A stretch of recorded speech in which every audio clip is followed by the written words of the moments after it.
Good afternoon, everyone. My name is Ned Andre.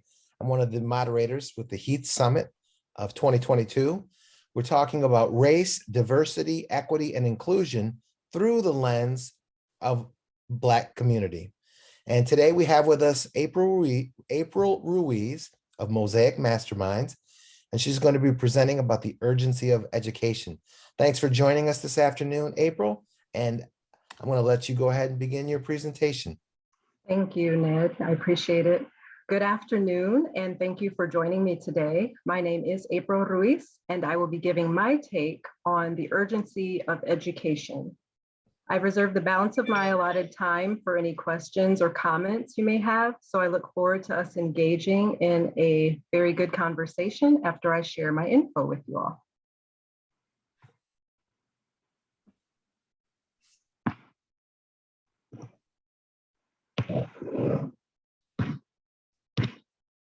What this presentation is not about is the achievement gap. And that is because we have plenty of authors who have already covered that. But for context, we are going to say that the achievement gap is the disparity in educational attainment between different groups. The most frequent achievement gap conversations in the United States refer to groups based on ethnicity. In the past 40+ years, the achievement gap has been written on likely more than any other topic in education. And despite this extensive research, the gap has still not closed. So I'd like to define what I see as the real problem. We are in a pandemic. This may sound pretty obvious because we have spent the last 2.5 years among the coronavirus and its several variants. But I'm referring to a pandemic that predated COVID-19. It's one that is, in my assessment, not often discussed. We are in a global learning crisis. And I feel like this crisis deserves just as much attention as climate change, pollution, government corruption, and unemployment. Amel Karbul is the CEO of the Education Outcomes Fund and the former Minister of Tourism for Tunisia. She has spoken on the global learning crisis at length in her research and in several talks around the world. While there are over 250 million children not in school, we have 330 million plus children in school, but not learning. One thing I hear a lot of times from middle school and high school parents is, I don't know why she has a D in the class. She has a 90% average on her homework grade, and she has perfect attendance. But what we need to remember is being in school is not the same as learning. So getting back to the stats for the learning crisis, if we don't fix this issue by 2030 and the trends increase or the trends continue, half of the world's children and youth will be failing to learn. And this is an issue that is costing our governments $129 billion per year because we're investing in primary education that is not yielding learning results for children due to poor quality of that education. So I posit that we return to the concept of the village. It takes a village to raise a child is an African proverb that means the entire community must interact with children for them to experience and grow in a safe and healthy environment. When I was a child growing up, it was clear to me that me and my peers had support of many adults outside of our immediate families. There was an unspoken understanding that I could be encouraged or helped by people who lived in other parts of my community, even if they didn't have a direct tie to me. So here are several parts of the village that helped to nurture and shape me during my formative years. The schools I attended, the churches I went to for services, the centers that housed my extracurricular activities, and even local businesses all served as stakeholders in my growth and development. As I became a young adult, I realized that I wanted to contribute as a village member for others. And I found my way to do that was through education. And here's where it all began. This is a photo of me and my sister as kids at the dining room table. We lived with our grandparents for a while, and it's from this dining room table that I eventually started Mosaic Masterminds. My grandparents supported me in turning my tutoring hobby into a tutoring business. Fast forward to today, I work alongside a team of 23 other educators, each of whom plays a role in countless villages around the country. Most of our masterminds are in the West Michigan area, but some are in Ohio, Maryland, Georgia, and Puerto Rico. And so far, we have been able to work with students and families in 9 states. These are some of the subject areas we support. We help students increase their learning and boost their confidence. We partner with teachers by aligning their instruction. We partner with parents by joining their teams of support. And we work with students to help ensure that their learning is a quality experience during our time with them. When we join these teams of support, we become members of many villages in interconnecting communities. So why take the village approach? If we want people to be educated to perform certain duties, we should take collective ownership of the education process and help ensure that necessary skills are attainable. Furthermore, learning cannot happen as something independent of other factors. So how can we alleviate the learning crisis? What can we do? I posit that there are several solutions that can work in tandem to help students increase their learning. The first is to promote and support the well-rounded student. Let's talk about nutrition. According to the CDC, healthy students learn better. A diet with foods that are lower in sugar and preservatives promote well-being and greater attention spans. Then we must consider emotional health. Pay attention to the things your child is saying and doing, or not saying and doing. Observe their demeanor and look for ways to show them how important they are to you. Give your child hugs, high fives, or whatever types of affection gestures they receive well. As adults, we often create a culture of gym memberships and fitness classes and other ways to maintain activity. But we forget that children need to exercise too. Make sure children are active so that they can get out their energy in healthy ways and also recharge their minds for learning. Lack of physical activity and a healthy lifestyle can lead to poor academic achievement. Healthy children get better grades, they have better school attendance, and they behave better in class. It is very important to ensure that adequate rest is also a part of the routine. Bedtime should be roughly the same time each night, and I suggest removing technological devices from the room to assist with this. Another solution is to support our teachers. Set the tone. Send your kids off with a good breakfast or get them to school on time so they can take advantage of breakfast served at school. Give them eye contact before they leave and tell them they're going to have a good day, or offer what I call positive affirmations so that they can have the expectation that things will go well for them that day. Be punctual. Get your students to school on time so they can be less frazzled when they arrive. And it also helps for a smooth introduction on the teacher's behalf, because if they have to stop and greet each student that arrives late, it can be disruptive to the flow of their program.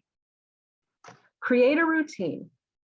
Value and prioritize education, just like we do for sports. Practices, conditioning sessions, weight training, scrimmages, championships. We tend to have a plan in place for athletics participation. Let's be just as intentional to have plans in place for our students' learning. Also, keep books at home. Create a schedule of reading and a culture of going to the library to discover new ways to read and build literacy skills. Set up workstations. This goes along with being routine. The worst place for students to be academically engaged at home is the bedroom. Why? Because we tend to associate spaces with habits. Just like I view my couch in my living room as my space to watch Netflix, students are more likely to fall asleep if they are on or near their beds. Donate classroom supplies. Now more than ever, teachers could benefit from donations, considering they are working with less dollars to get more work done. Be a partner. If you have some concerns about your student or your child's teacher, address those concerns with the teacher in private and bring the child in as appropriate. It's important that students see their parents and teachers as allies and not opposing forces. Ask questions and listen. Hold your children responsible. Stay in communication. So I'd like to spend a little bit more time on those last few. Be sure to ask questions and listen to your child. Take interest in what your child shares with you and help them feel like they are cared for. No matter how insignificant what they're telling you may seem, be sure to let them know that you're hearing them and you take value in what they're saying. You take interest in what they're saying, because this is an opportunity to help build their confidence. When you hold your children responsible for their work and their commitment to their learning, remember, for example, it is their homework, not yours. This does not mean that by not doing your child's homework, you should not assist and or check their homework once they complete it. They still need your support and your accountability. Stay in communication. Communicate with the teacher frequently. Check in on your students' progress by using technology in real time to view grades, and reach out to teachers and make classroom visits if you feel inclined. It's helpful for teachers also to know if you have any limitations at home, such as technology restrictions. Another solution is to have your child participate in after-school support. After-school support could take on the form of academic support and or academic enrichment. For example, there are many teachers who give of their time after school and run study tables for students who may need extra help outside of the classroom time. When we support students who may have fallen behind in their learning, one of the things we ask is whether the student is taking advantage of the teacher's additional support, if applicable. This should not replace students' engagement during school. Another after-school option that may or may not include homework help is enrichment. Enrichment programs may be staffed by adults, internal or external to the school environment, and they present a broad range of participation options. They may include non-educational activities, such as yoga or painting, and they engage students while they are in a safe and fun space.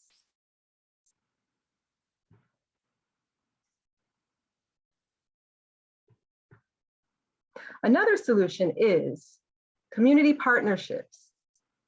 In the past few years, Mosaic Masterminds has partnered with organizations local to Grand Rapids, Michigan. Endless Opportunities, Better, Wiser, Stronger, Girls Growing to Women, and Our Kitchen Table are 4 of the partnerships we have been able to take advantage of to come together and better serve our students in our community. The first 3 are programs that provide mentorship for young men and women.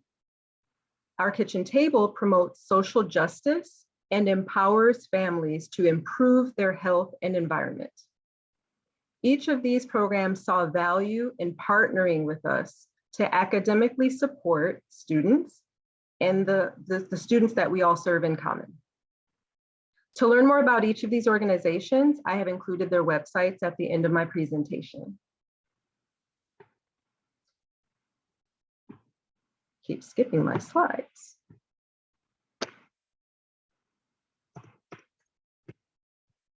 Okay, so I go back to this image of me at the dining room table. It's significant for me also because it's where a lot of my confidence was built. What's more is that it was a safe place where each of us could share about our day, where we could share about our plans, where we could share about our dreams. Without formal education past high school, my grandfather worked his way up to being a foreman at General Motors, and my grandmother became a paraprofessional in Grand Rapids Public Schools. My mother, with 3 degrees, became a master elementary school teacher. Because I learned about each of their journeys, I never felt like going to school was just going to learn for the sake of learning. I was able to make connections between developing skills and growing in a career. And I learned that in the caring that the adults in my life showed me, that they were always going to advocate for my success. So when you advocate, you are making change happen. When you advocate, you can influence the factors at the district and school levels. You can fight against unequal levels of school funding. You can come against the inequitable distribution of qualified and experienced instructors. And you can fight for a more appropriate curriculum, whether that be more support in special education or more advanced, robust curriculum programs that will allow students to advance and get ahead. When you advocate, you can influence factors in the classroom. You can come against inferred bias and racism. You can also fight against the lack of belief in students' ability to learn and the lack of development in culturally responsive teaching practices. When you advocate for your child, you influence the factors that are among the students. You influence stereotypes. You come against social and experience gaps. And you also are taking a stand against the internalized beliefs on a community's limited ability or opportunity. So in summary, the achievement gap is not the urgent problem. What's posing a threat to us is this global learning crisis. If we act as the village, we can make change. We cannot complain and not act. So it's not beneficial for us or our students to be complacent in the status quo. My charge to all of us is to advocate for our children, the community's children, and the learning for all children in this world. Thank you. Wow, thank you very much, April. Tremendous. We've got a couple people in the room where we've got myself and we've got iPhone 13. We'd love to ask you some questions and conversate with you. Sounds good. All right. Can you go back a couple of slides? I was really keyed in on the slides about advocacy. Yes. Yeah, when you advocate, no, you went too far. Right about one more. Here. Yeah. This to me really fits into the conversation at the Heath Summit for Thursday, Friday, Saturday of this week. We've been asking ourselves about race, diversity, equity, and inclusion through a Black lens, because we live in a city right now that's really big into DEI, if we can abbreviate. And DEI, I guess I'll just ask you, what is your take on DEI, diversity, equity, and inclusion? That could be a whole lunch meeting. So in short, my response to that would be, I think DEI is necessary, unfortunately, for the times in which we live. My less eloquent answer and probably less professional response is that I think it's stupid that we are even needing DEI. I think from a humanity standpoint of just respecting one another and giving credit to where it's due and coming together to make moves in our community, it shouldn't take specialists to tell us how to be kind to people. It shouldn't take rocket science to know that we should include people of diverse backgrounds and needs. It shouldn't take a professional speaker to come and be a keynote to instruct us on how to have equitable practices in our organizations. So I am appreciative for those who have the platforms and use them to help folks be more DEI savvy. I think it's a shame that we have to now make careers out of doing things that we should already have done in the first place. Yeah, that's a powerful answer. We've been talking about that for the last 2 days now, how the majority population holds the power, and for so many years in this country, they're unaware that they're even not sharing power or respect or dignity or the things that you just mentioned. So I too find it challenging that we have to have a DEI focus to say, hey, we're going to be good to everybody. But then the question that we often have heard over the last couple of days in the summit, does DEI work? Does it even move the needle toward equity and inclusion? Have you heard any thoughts on that so far? Or is it kind of rhetorical yet? That was rhetorical, but the various presenters that we've had and the conversations that we've had, in many regards, the answer is no. Inclusion, certainly we can be included, our people can be included in a place. So just use a hypothetical school district where there's been, maybe historically it was predominantly white, and now we have this influx of Black and brown people, and it causes social tension because teachers aren't prepared, kids aren't prepared, kids catch on faster, they tend to gel and just, you throw a soccer ball down on the ground, the kids run and chase after a soccer ball. They're not talking about race and equity and inclusion. But what we've seen, I think, historically in this region is that when those school systems get flooded with Black and brown children, it doesn't change the Board of Education. It doesn't change the curriculum. It doesn't change. You still have gifted and talented programs that, I know of a couple school systems where the gifted and talented students take a test in 4th grade, and that determines who's gifted and talented. What happens to the transient kid who moves in 6th grade? They didn't take the test. They can't get in the gifted and talented. And so it takes advocacy, as you mentioned, going to school board meetings, finding out about the process, and then identifying glitches where, oh, hey, you know why we don't have any Black kids in the gifted and talented program? Because the testing occurred in 4th grade and these kids arrived in the 7th, but they're still qualified. They're still gifted and talented. And so you put pressure on the system to say, we'll offer the test every 2 years. Have you seen anything like that? You know what I'm talking about? I would like to speak to that because, as you can imagine, we've worked with many different types of students with different levels of achievement and skill. And I have definitely served some young people who have been in gifted and talented programs in our local communities. And I think it's a really important thing for students to feel like they're being challenged, so they're not feeling held back or risking getting bored. But I think we also need to be sensitive to those who are not in the gifted and talented programs. I feel like sometimes there's a very distinct difference between those opportunities granted to students who are gifted and talented versus those who are not. And I know it already takes a creativity to teach, period.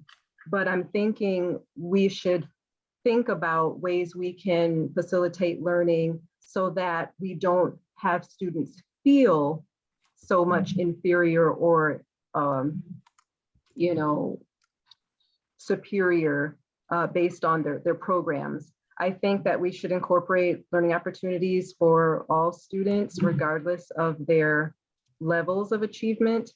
And I think that inherently, we know curriculum may be more robust, more challenging for students who can handle it, but not blatantly offer field trips, for example, to the gifted and talented kids, while the other 5th or 6th graders in this program are, hanging out at school, or make it more equitable. So everyone gets experiences, everyone gets external to the school opportunities. Maybe they go different places, but I'm just a little sensitive to that because I've seen it in my community.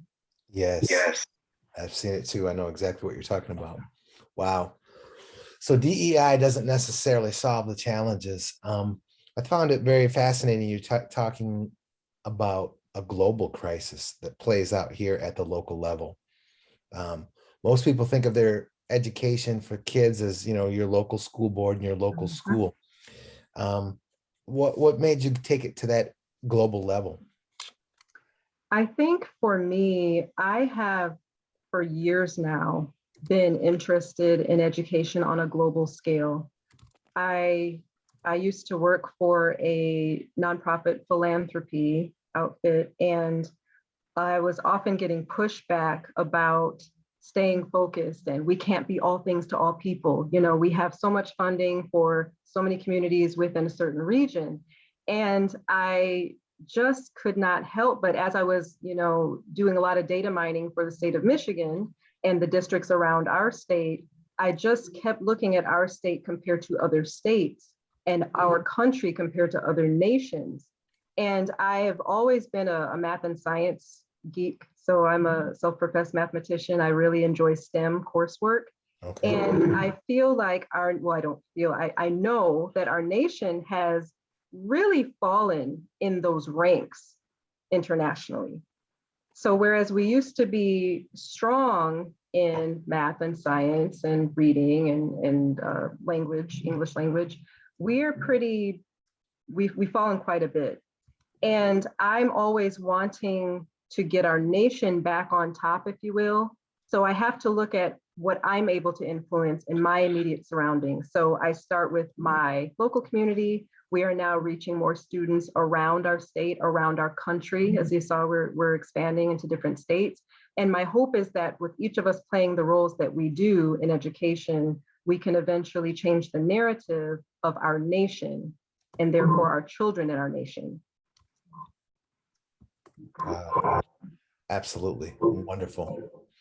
And then I want to back up to the premise that you talked about, this African proverb, which is quite familiar to me and to most people. The breakdown of the village. What do we do when we say that the village is critical, it's crucial? We have a breakdown of the village. I'll give you an example. When I was a kid, I used to walk to school. I was a kindergartner. And I walked to school 10 blocks. I walked past the teachers' houses. I knew where they lived. I walked past the pastor's house, and I knew most of the neighbors. And we went to half day, and then we walked home for lunch, and then we went back for another half day, and we walked home. So I made 4 trips to and from. And So that village was there for me. I knew my teachers and where they lived. They lived in my community, which was also the people I went to church with. But today, globalization, intensification of you got a 24-hour day cycle now. Remember when, do you remember, are you old enough to remember when television went off at night? National anthem would come on, flag would go across the screen, and I've heard stories. literally television went off. And then everything over a 10, 15, 20-year period, everything went to 24 hours a day, 7 days a week. And then there was all this globalization, and big box stores became far more efficient. And so your mom and pop shops closed down. You didn't have your local hardware store. You drove way out to Lowe's or um, Menards or whatever the thing would be. And then the same phenomenon occurred in the educational setting, in that you didn't have these real small schools anymore, neighborhood schools. Everybody drove a little further to a bigger school, and then they built a bigger one out there. Now we have these big box high schools where you have 2,500 kids at one school, and nobody knows anybody, no parents know anybody. And so how do we address how do we adapt, really? Because I'm not sure that you and me, the two of us, I'm not sure we can bring the village back. How do we adapt to the educational environment of the future? I think we certainly can't bring the village back as two individuals. And that's why I promote the village concept to every individual to work together collectively. So I did hear, I remember my mom saying how she would walk to school. First of all, it's fascinating that you were in kindergarten and she was young also. I think just now with the concerns for safety, most of our parents would not expect us to make that trek alone. Can you believe it? Yeah, but 5, 6 years old, walking to and from school. yeah, that's amazing. And then I thought when my mom told me that she used to do that, she and my uncle, I said, you walked home for lunch and you went back? I'm certain we would have to be concerned about the return of many students. Once you get home, you're kind of ready to unwind nowadays. Well, in that generation, your mom was at home. My mother was at Yeah, home. She made my correct. lunch and then sent us back to school.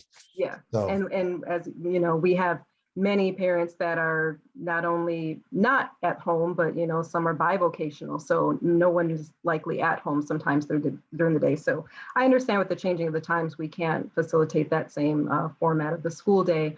But back to the village concept, I'm disappointed that we have gotten away from collective responsibility. And I'm going to keep using that phrase because we are selective with it. I feel like we lack collective responsibility with civic matters, with voting rights, with advocacy in different matters within the community. But with certain American pastimes, again, like sporting events or just attending live shows, concerts, we can come together when we decide we want to come together. And I say, we spend money where we choose to, we spend our time where we choose to. And so it's really as simple as making the decision to take a stand and advocate where you see that being effective. I think that a lot of people have adopted the mindset that, this is just how it is. We have to adjust to injustices. We have to teach our kids how to handle things differently from other kids who may not look like them. We have to just settle for having this housing discrimination because this is where we're zoned and this neighborhood is nothing like the neighborhood 10 miles away. Instead of continuing to settle, people vote with their feet, they vote with their dollars, and that's no different in the school systems.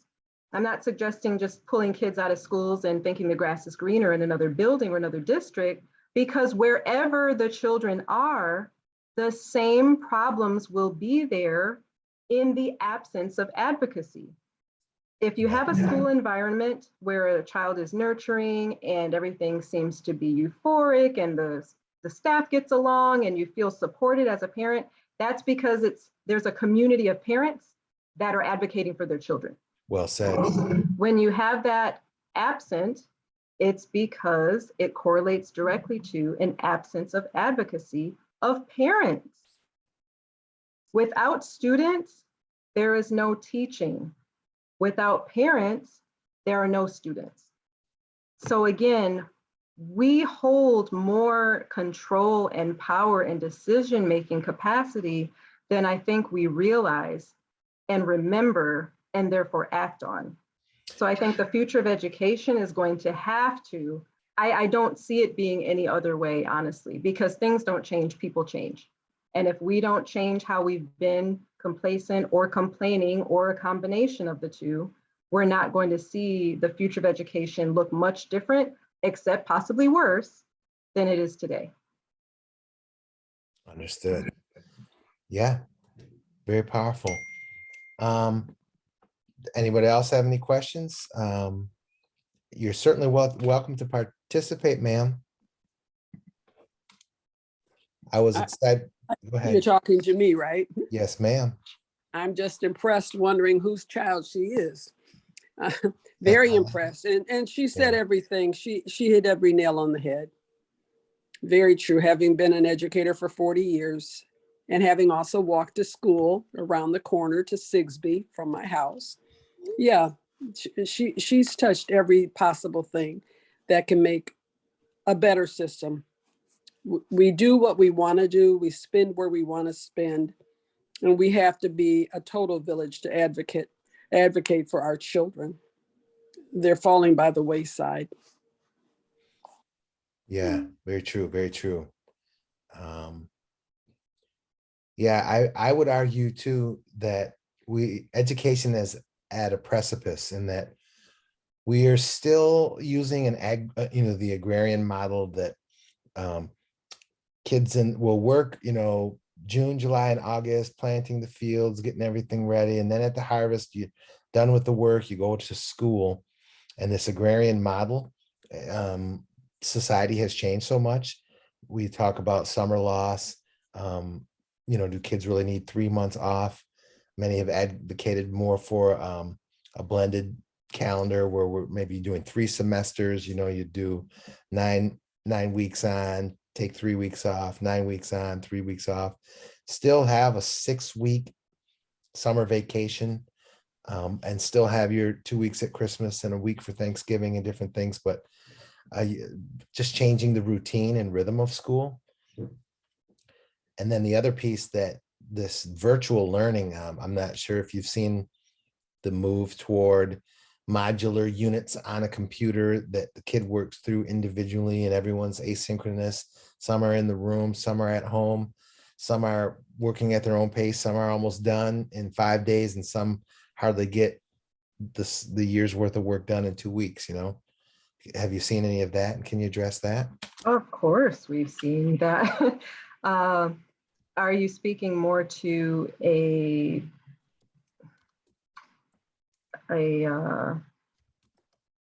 word escapes me, one moment. Like virtual schools? Yeah, the virtual school, but when you said some people complete in a shorter time than others, like a Montessori type model, where it's at one's pace. You're right. A lot of kids are getting their curriculum delivered via the computer, and the fastest you can go through it. So you can have 2 kids sitting next to each other, and one kid's in chapter 1 and one kid's in chapter 7. One kid hits chapter 4 and the other kid has finished that course and is now moving on to a different course. Mm-hmm. I think like everything, there are strengths and drawbacks to that model of education. We have definitely supported students who are virtual learners in virtual school programs, and it works so well for some. It doesn't work as well for others. And it takes it's just like we saw with the pandemic, where the nation went virtual because we had to socially distance. The global crisis of learning that was already in place, as I said, pre-COVID, only worsened during COVID, because we already had students who were behind, and now they need that in-person instruction, but they were stripped of that with the coronavirus. So I think for students who are in virtual schools, I speak with a lot of parents of students who are in that type of format. It tends to work well for some of them. And then there's a high need for accountability, which is not as real-time present as a real person who is facilitating a course. So it's just about skill set. There are definitely some young people I've worked with who would be good candidates for that model because they are very responsible, they are very self-actualizing, and they don't need people behind them telling them, do your work or what tests do you have coming up? They're very self-aware and they're very mature. But we also have different needs. I don't know how long-term I could engage in a program like that. As independent as I consider myself and as driven as I would like to think I am, I really crave that interaction. And I feel like in some ways we are depriving students of that in-person just socialization piece when we have virtual programs. So again, I think there's definitely benefits for sure. I know some kids love going to school in their pajamas, so that's a pro for them. But I do grow concerned at times about students who are lacking that in-person interaction and the structure, as opposed to just do this and now you've completed that task and you're going to go on to the next, So I think there's a lot to be said about the traditional school day, give or take some changes. Okay. It sounded like you're doing a lot of tutoring. Oh, let me decline this call a minute, pardon me. Sound like your Mosaic Masterminds provides a lot of tutoring, correct? We do, correct, a lot And of support. what about, can the Black and Brown students afford tutoring? I often associate, additional outside of school learning. There may be fees, there may be costs. Does that limit the number of Black and Brown children that can receive services? I will say a couple of things to that. First, we serve all students, and trying to word this carefully. I understand your intent behind your question, talking about is there a limitation for Black and Brown students, but I feel like it speaks slightly to an assumption that Black and Brown students are often at a financial disadvantage because of their socioeconomics. And I will say that most of our students that we work with currently are Black and Brown students. And they are traditional students, meaning their parents pay for the services. Okay. So, and we are a for-profit company. So in terms of supporting students who would be challenged to afford our services, we do have the options of which I spoke, where we partner with community organizations, and that's a part of the charge of collective responsibility. So if I do not have children, but I know there is a young man down the street who could benefit from some help in science, and I know that his household's financial picture is not likely to support private tutoring services with Mosaic Masterminds, I could choose to sponsor him. I could donate to the Mosaic Masterminds Eva Matthews Gillespie Memorial Scholarship, because that is another way that we are able to offset costs for students who would like our services. And so, but I also wanted to say that, as I stated before, we often invest where we see value. And so I just want to debunk the potential assumption that most of our Black and Brown kids can't afford tutoring. And as I stated, many of our students are Black and Brown young people. So I hope that was clarifying. It does, absolutely. All right. Well, we're closing in on our, we try to end it just a few minutes before the next session begins to give people a chance to get a glass of water, use the facility, and let the next presenters come in. Is there anything that you'd like to say to the folks in your concluding remarks? No, I am grateful again for this opportunity. I want to just leave with us all a call to action to think differently in terms of children. First of all, you'll hear me use the pronoun our quite a bit, because I feel like children are our responsibility, not just her kids down the street or his kid across the way. I think that's where we have deviated from the village mindset. And I just want us to return to that so we can support our children in the best ways they deserve. Fantastic. Well, the Heath Summit of 2022 really thanks you at helping us take a look at race, diversity, equity, inclusion through a Black lens. You certainly provided us some wonderful information here. And then that call to action, I really like that, because that most of the presenters have made a call to action, and it's powerful. We do have to do our part for our community. Agreed. Absolutely, we do. All right, well, wonderful. I'm going to stop recording.